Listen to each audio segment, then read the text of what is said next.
আসসালামু আলাইকুম গাইজ, সবাইকে শুভ সকাল।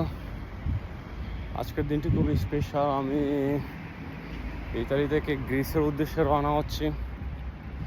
তো খুবই এক্সাইটমেন্ট, ভালোই লাগতেছে।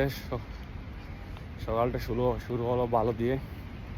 তো আমি এখান থেকে হেঁটে বাস স্টেশন যাচ্ছি। বাস স্টেশন থেকে আমাকে একটি বাসে করে প্রায় 1 ঘন্টা 25 মিনিটের রাস্তা যেতে হবে এয়ারপোর্টে, যেটাকে বলে। তো আমি যে শহরে আসছি উদিন শহর, ওইটার নাম। তো উদিন শহর থেকে ওটার দূরত্ব 93 কিলোমিটার এরকম। তো ভালোই লাগতেছে, ওয়েদারটা খুবই সুন্দর। তো ওখান থেকে ইনশাল্লাহ এয়ারপোর্টে চলে যাব। তো সবাই সাথে থাকবেন।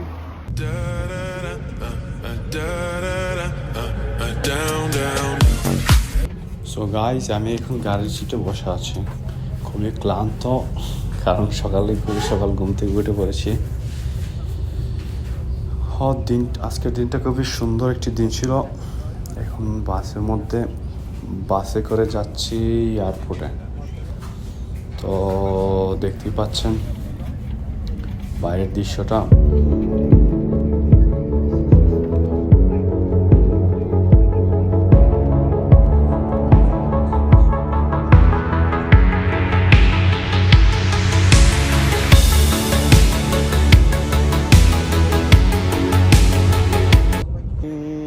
কিভাবে ধন্যবাদ জানাই আমার দুই ভাই ওনারা উদিন থেকে ভেনিস এয়ারপোর্ট পর্যন্ত আসছে শুধু আমার পাসপোর্ট আর রেসিডেন্স কার্ড নিয়ে। কারণ আমি পাসপোর্ট আর রেসিডেন্স কার্ডের জন্য ফ্লাই করতে পারি নাই।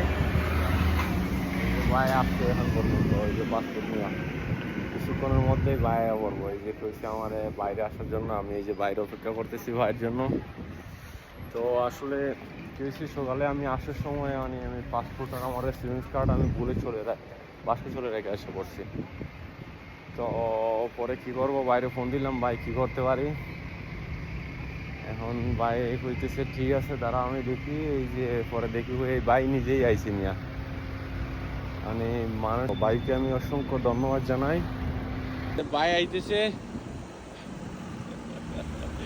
এই যে ভাই কিভাবে ধন্যবাদ জানাবো আপনারা। অসংখ্য ধন্যবাদ ভাই, আপনি এত কষ্ট দিয়ে আইছেন। এখন সব শেষ আমার ভাই গাড়ি আছে না, পিছনে গাড়ি নাই ভাই। এখন কি দিয়ে ধন্যবাদ জানাই, এখন কি খাইবেন এটা এখন কিছু খাইবেন, আবার ঘুরিয়ে যাইবেন। আমার 4টা বাজে হইলে তোর ভাবির বাসাতে বাড়ি দেবো, 4:30 বাজে হইলে আমারই এই যে হাসপাতালে অপারেশন আছে। তো এই ভাই ধন্যবাদ, আল্লাহ হাফিজ, দেখা হইবে পরে। এখন কি থামবেন না যাইবেন গা? ঠিক আছে, আল্লাহ হাফিজ। ফাইনালি আমার পাসপোর্ট এবং আমার রেসিডেন্স কার্ড আমার হাতে চলে আসলো। তো আমি আসলে আজকে সকালটাই আমি সকালে বাসা থেকে চলে আসছি, বাসে চলে রেখে আসছি। তো কি হয়েছে, আমি যখন এয়ারপোর্টে আসছি আমার মনে হয়েছিল যে আমি যে পাসপোর্ট রেখে চলে আসছি, রেসিডেন্স রেখে চলে আসছি। এখন যাইতেছি এ নিয়ে, এখন যাব চেকিং করতে, চেকিং করে যাব। থ্যাংক ইউ সবাইকে। সো আমি এখন ওয়েটিং লিস্টে আছি। আমার ফ্লাইট 2 ঘন্টা সময় আছে আমাদের হাতে। তো আমি অপেক্ষা আসছি, ছোটো মানুষ অপেক্ষার মধ্যে আছে।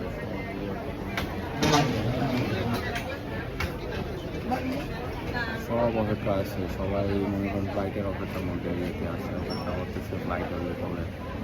এখন আমরা হাঁটতেছি কন্ট্রোলের দিকে, কন্ট্রোল দিবে, সবাই লাইন দিয়ে হাঁটতেছে। এই যে ড্যাশবোর্ডটা দেখতেছেন, এটার মধ্যে দেখা যাচ্ছে কোন গেট থেকে ফ্লাই করবে, কারণ এক একটা ডেস্টিনেশনের জন্য এক একটা গেট আছে। ভাগ্যের কি নির্মম পরিহাস, ওই দিন আমার ফ্লাইটটা ক্যান্সেল হয়ে গেছিলো। তো পরের দিন আমি আবার ফ্লাইটের জন্য আমার প্রস্তুতি নেই। তো এখন আমি এয়ারপোর্টের ভিতরে আছি, উপরতলায় যাচ্ছি। ওখান থেকে আমার চেকিং হবে, চেকিংয়ের পর আমার গেটে যেতে হবে। কারণ এক একটা ডেস্টিনেশনের জন্য এক একটা গেট আপনার নির্ধারিত আছে। যেমন আমার গেটের নাম্বার হচ্ছে 16। সো ভালোই লাগতেছে। আবার ওই যে পরের দিন আবার যাচ্ছি, কারণ আগের দিন যাওয়ার কথা ছিল, যাওয়া হয় নাই। তো ওটা অসুবিধা নেই, এটা হয় অ্যাক্সিডেন্টলি, এগুলো ঘটেই। Finally, I gated my pass. Okay, now we are going to Johor.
দেখতে পাচ্ছেন বিমানটি প্রস্তুত হচ্ছে ফ্লাইটের জন্য।